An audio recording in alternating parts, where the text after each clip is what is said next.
قل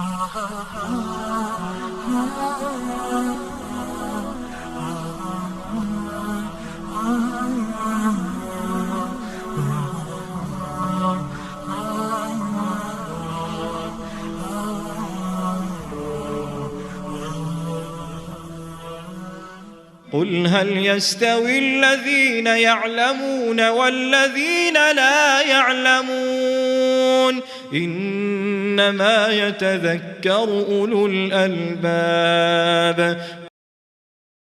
بگو آیا کسانی که می‌دانند و کسانی که نمی‌دانند برابرند؟ همانا تنها خردمندان پند می‌پذیرند.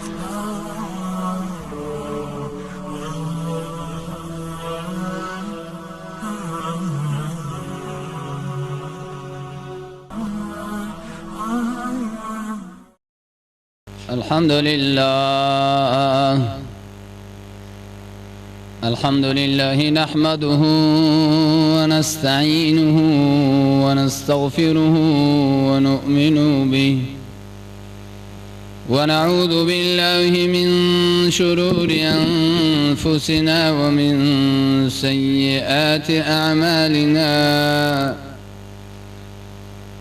من يهده الله فلا مضل له ومن يضلل فلا هادي له. ونشهد أن لا إله إلا الله وحده لا شريك له. ونشهد أن سيدنا ومولانا محمدا عبده ورسوله. عزیزان و مسلمانان با دیانت،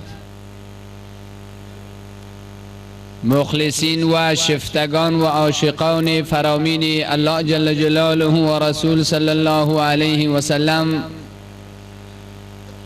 یاران و عزیزانی که از راههای دور و نزدیک در اینجا قدم رنج فرموده اند، در آغاز برای یکایک ایشان از درگاه الله بزرگ جل جلاله ثواب بیشتر و عفو گناهشان را و بلندی مرتبهشان را می خواهم.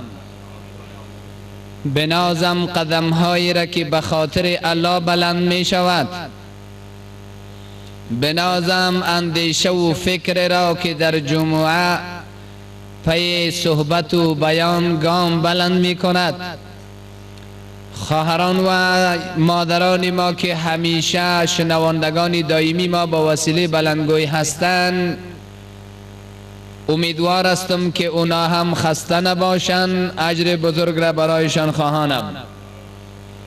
وعن أسامة بن زيد رضي الله عنه قال رسول الله صلى الله عليه وسلم: وقمت على باب النار فإذا عامة من دخلها النساء. متفق عليه. و قسمت دیگر اشاره کرد رسول صلی الله علیه و سلم: استاد شدم در دروازه دوزخ که بنگرم به داخل دوزخ کدام مردم کثرت و اکثریت دارن. ناگهان به نظرم خورد و دیدم اکثر کسایی که به دوزخ می رفتن زنان بودن. سبحان الله، نعوذ بالله. این زنان کیاان؟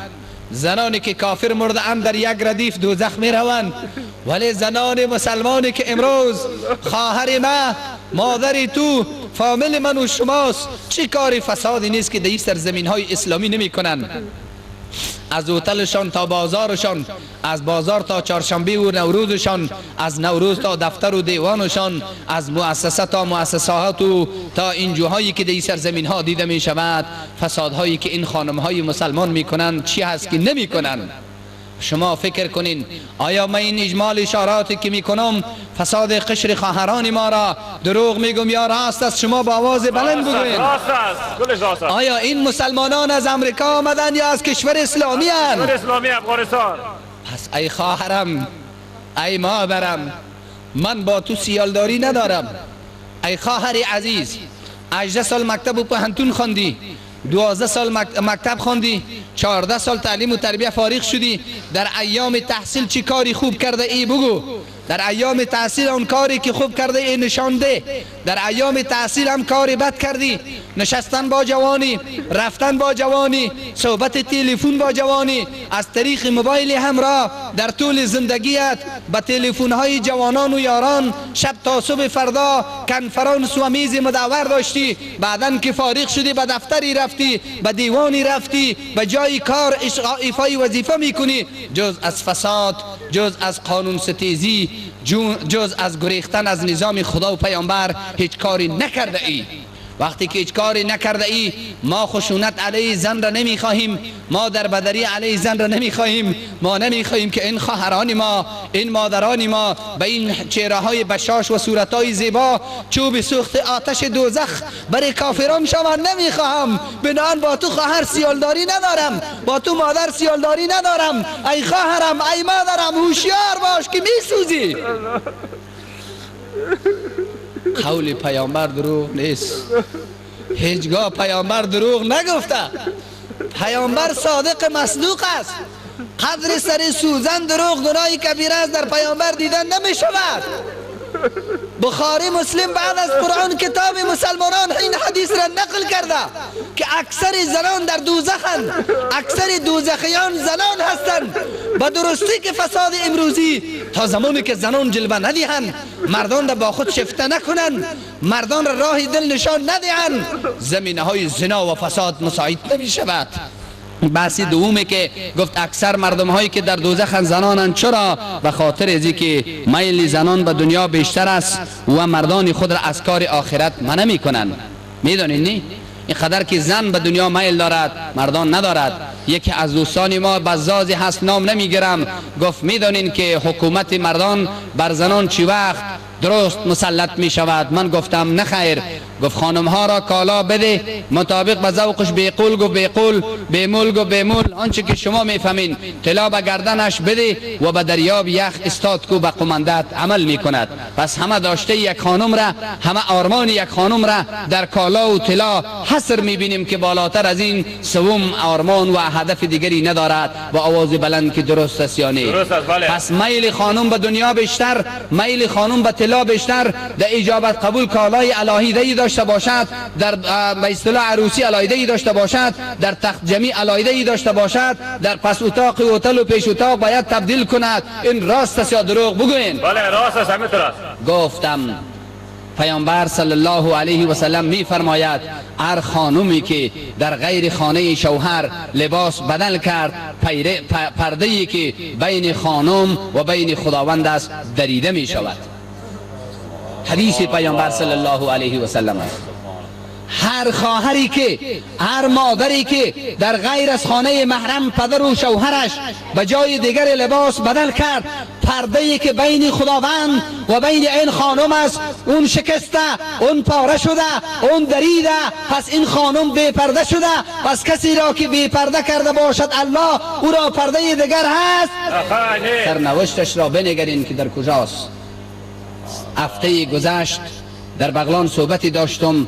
جوانانی که به سایت دسترسی دارین داخل شوین، در سایت مستقیم پیدا کنین، کتابخانه را باز کنین. جایی هست که مقام زن در اسلام، وقتی که مقام زن در اسلام را پیدا کردی یک عنوانکش نوشته هست خواهرم هوشیار باش. عنوان نوشته هست که خواهرم هوشیار باش. در اینجا خواهری که آرایشگاه دارد توبه کرده هست، حالا سرنوشت زندگی خود را قصه می کند. میفرماید زمانی که ما آرایشگاه داشتیم، خواهران و مادران ما که می آمدن به خاطر یک عروس ننو علایده می آید، خواهرش علایده می آید، خشوش علایده می آید. شما به ما حساب بدهید به خاطر یک عروس چند خواهر و مادر ما به آرایشگاه می رود؟ چندین تا می رود؟ بگوین چندین تا می رود؟ نه. پس این میگه وقتی که با آرایشگاه می آمدن، اتاق مخصوصی است که خواهران داخل می شوند، کالای خود را بدل می کنند، لباس تبدیل می کنند و می بینند که چی در شیشه که با ما لباس، کدام لباس خوب می زیبد که بعدا آرایش کنیم. و میگه در سقف اتاق مخصوص کمره دیجیتالی را ما موظفاً نصب کرده بودیم، حالتهای برهنگی و غیر برهنگی خواهران را ثبت می کرد. میگوید ساعتهای کاری ما که خلاص میشد، همه کارمندان آرایشگاه، حتی مردانی که پدر و مادر و آشنایی داشتیم، میگفتیم بیارین آلا فیلمای ثبت شده را تماشا کنیم. می آوردیم دست جمعی تماشا میکردیم. حالتهای مخصوص برهنگی این خواهر و این مادر را مرد و زن جمعا میدیدیم. از او که حالت حاد نبود میدیدیم. الله اکبر، الله اکبر، الله اکبر. عزیزانم، بلیاز خدا، بلیاز آنچه که به درگاه شما قدر دارد، به یگانگی خدا که قابل تحمل نیست، به یگانگی خدا که این صحنه بلوتوت میشه و تلفن ها نشر میشه. پس اون حدیث پیامبر که هر کسی که در غیر خانه شوهر و محرمش لباس تبدیل میکند، پرده ای که بین خدا و این خواهر و این مادر است اون پاره میشود. میفهمین؟ این خو حواله در داخل سایت بود. در خیاطی های امروز، در مارکت های امروز هم مستند اختیار ندارم، به خاطر از اینکه ما همیشه صحبت را به دلیل نمی کنم، صرف امو آنچه که شنیده میگم، اما سند ندارم. شما پیدا کنین احتمال میره، من سند ندارم، از این خاطر یک اشاره میکنم. بسا موارد میگن این چنین چیزها در مارکت هایی که خواهران ما لباس دوخته شده مغازه‌ای را تبدیل میکنن، در خیاطی که تبدیل میکنن، همین می کمره ها دیده میشود. گفتن ولی به ما ثابت نیست. هست کسایی که تایید کنن که تو قضیه هست؟ بله هست ها. مر ثابت نیست. پیام خواهری که سالیان سال آرایشگاه داشت و خواهران ما و مادران ما امروز است که هوشیار باش، هوشیار باش. لباس را در غیر خانه شوهر بدل کردن، انتظارش بکش که در تلفن ها بلوتوت می شود. بعداً به صاحب خانه گفتمش اگر حالا $10,000 میدهی خو فبها و نعمه، اگر $10,000 نمیدهی خانمت را برهنه در تلفن ها و کامپیوتر ها نشر میکنیم. این قضیه ها میشه و این قضیه میشه. وقتی که این قضیه شد، اون اگر توان پولی داشت میدهد، اگر نداشت نشر میکند. سرانجام یکی پی قتل دیگران بلند میشوند و یا خیر بگو. از جامعه که قتل و قتال شد، زد و بند شد، امنیت از بین میره نمیره. پس این آرایشگاه هست که یکی از نقاط مهمی که امنیت و صلاح امتها را در بدر کرده و از بین برده هست، اینمی اعمال هست. پس از اینجا باید متوجه شوید، در قبال خواهر و مادر متوجه شوین که سرنوشت زندگی اکثر زنان که به دوزخ است، این پیام پیغمبر صلی الله علیه و سلم بود. الله متعال اول مرا توفیق عمل نصیب بگرداند. بعد از آن کافه ملت مسلمان ده.